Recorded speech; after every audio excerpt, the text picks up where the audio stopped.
Hello, and welcome to Bookworm, your favorite podcast for book reports and discussions. Today, we will be talking about a popular nonfiction novel, News of a Kidnapping, written by Gabriel Garcia Marquez.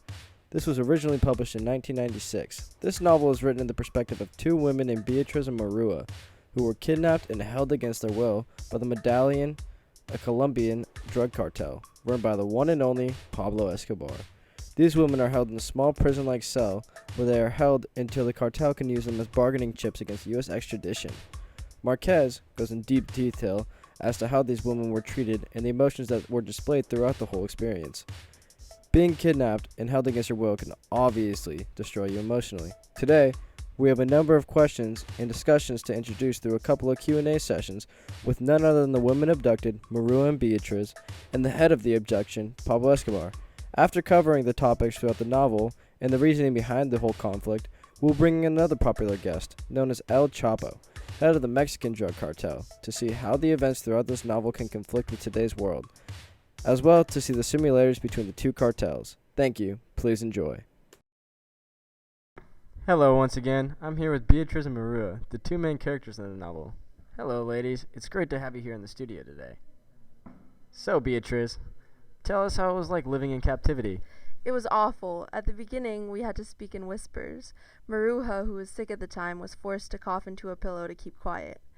We had set times that we could use the bathroom as well, but the conditions weren't the worst part in my opinion. The worst part about being held captive was the hope that they kept springing onto us that we would be able to get out soon. At a certain point, I stopped feeling hopeful about getting out, and I thought I was going to die in there. That my last moment of freedom was coming home from work before being chased down and stuffed into a car, and that I would never see the outside world again. It didn't help as well that we were moved around so much. I think they started to take pity on us and let us be more comfortable, but it was still awful nonetheless. Interesting. It's to my understanding that you choose to stay with your sister-in-law Marua when given the opportunity to leave. Why do you think that was? You know, that's a very good question. I never doubted it when I was given the opportunity to leave. If our places were switched, I know I would have wanted Maruja to stay with me. She needed support, and after a while of being in there, I realized I did the right thing. As tempting as it would have been to go home, family is family. The conditions were awful, and I thought it would have been a good idea to leave so that I could have given the police some leads as to where they were taking Maruja, but we changed locations so often that it almost seemed like the only thing I could have done in that situation was to stay and support Maruja. With that being said, what was it like going home without your sister-in-law? In all honesty, I was so glad to be home. Given everything, I was just happy to make it out alive, but I just felt horrible that I was leaving her behind. But I knew that when she saw me on the news, it would give her hope, and that's all I could do at the time. Awesome, thank you for sharing with us. Now moving on to Marua. At first, when you were kidnapped, do you have any idea as to why you were being kidnapped?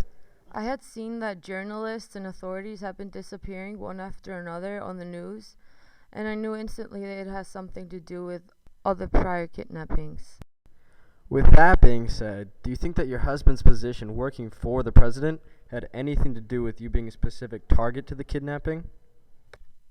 I do believe that the kidnappers or Escobar targeted me and Beatriz in order to gain some more control in the Colombian government, knowing that my husband would do everything to get me and Beatriz released. Did you behave differently after Beatriz was released? After I found out that Marina was brutally murdered by the kidnappers, I had trouble sleeping, I rebelled against the guards, refused to eat, and I just laid in bed all day, all night, and I lost interest in life. Now that Marina was dead and Beatriz gone, I had no reason to pretend. I started having strange dreams, and when I woke up from them, I saw Marina. At the time, I didn't think I was hallucinating, but now that I look back at it, I probably was. How did captivity mentally impact you? Over time, I kept pretending for the sake of Marina and Beatriz, but after they were both gone, I first realized I didn't have to pretend for anyone, so I started screaming at the guards. I lost a lot of sleep, and I lost interest in life. I lost my appetite, and I had chronic pain in my leg. I remember spending all day and all night in bed and just barely alive. It took me several weeks to feel like myself again after my release, but I don't think I'll ever be the same person as I was before the kidnapping. But I'm pretty much back to myself now. What are your thoughts on Pablo Escobar? He knows how to play the government and knows who to target in order to gain attention and control over authorities. He picked out his victim carefully, knowing what impact their disappearance would have on society. And he's a very manipulative and smart in the worst way. His main desire is power, which is very dangerous. Moving on to our next guest, I would now like to introduce to you Mr. Pablo Escobar. How are you doing today, Mr. Escobar? I'm wonderful. Do you believe you hold any comparison to El Chapo? Yes, I do hold a large comparison to El Chapo. Since the late 1970s, us two men have emerged as the most powerful and most dangerous drug lords in the world. As the head of the Sinaloan cartel, Chapo oversaw most marijuana and poppy cultivation that covered more than 230,000 miles of Mexico, as well as a network that has operatives in 17 of Mexico's 32 states and operated in nearly 50 countries, including an extensive network in the U.S. This is when he first gained a similar amount of power as I once held. Myself, a farmer's son from rural Colombia, and Joaquin El Chapo Guzman, a product of Mexico's rugged Sierra Madre Mountains, have delivered immeasurable amounts of cocaine and other drugs to the world during our respective reigns. In doing so, we have both amassed obscene amounts of wealth and exposed the world to unimaginable levels of terror. While a direct comparison of my Medellin cartel and Guzman's Sinaloa Federation is difficult because we have dealt with different products, different competition, and different markets. How would you personally describe your rise to power? During the height of my power in the 1980s, I controlled a vast empire of drugs and murder that covered the globe. I made billions of dollars, ordered the hit of hundreds, if not thousands of people, and ruled over a personal empire of mansions, airplanes, a private zoo, and even my own army of soldiers and hardened criminals. In 1975, a local Medellin drug lord named Fabio Restrepo was murdered. Stepping into the power vacuum, I finally took over Restrepo's organization and expanded my operations. Before long, I began to control all crime in Medellin and was responsible for as much as 80% of the cocaine transported into the U.S. In 1982, I got elected to Colombia's Congress with economic, criminal, and political power. With that being said, what have you done to gain additional power over the nation? I was in Forbes magazine listed as the 7th richest man in the world. My empire expanded to an army of soldiers and criminals. I had my own private zoo, mansions, and apartments all over Colombia. Private airstrips and planes for drug transport and personal wealth reported to be in the neighborhood of 24 billion. I moved about 80% of cocaine in and out of the U.S. while also becoming a part of Colombia's Congress on the side of being a thriving cartel member. What exactly is your influence in today's world of sex trafficking and drug trafficking within the United States? My cartel and I caused a large increase in the use of cocaine, especially in the U.S. Illegal coca blanketed the countryside ripe with raw ingredients that caused one of the biggest cocaine booms in history. 17 years and $10 billion later, the U.S. government launched the Counter-Narcotics and Security Package, known as Plan Colombia. America's closest drug war ally is covered with more than 460,000 acres of coke. Cocaine has been found in the possession of college students to adults around the world.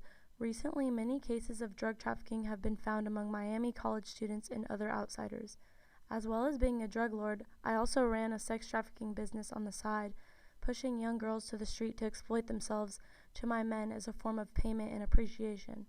Today, my influence continues as there is still a large amount of prostitution that takes place in Colombia within women and children and even men in the rural areas.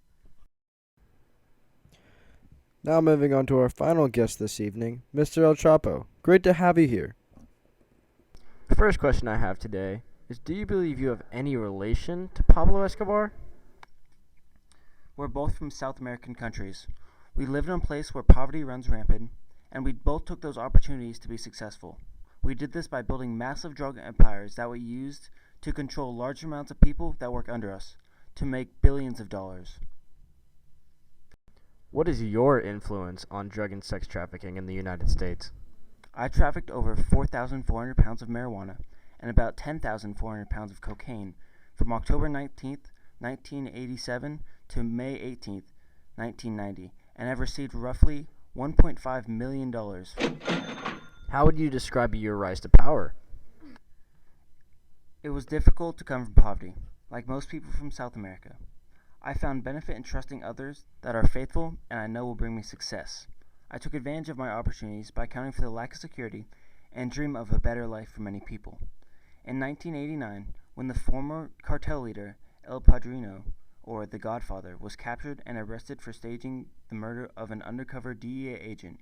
From this point, the territories were divided up among the cartel leaders for transportation and production of contraband. From there, I only expanded.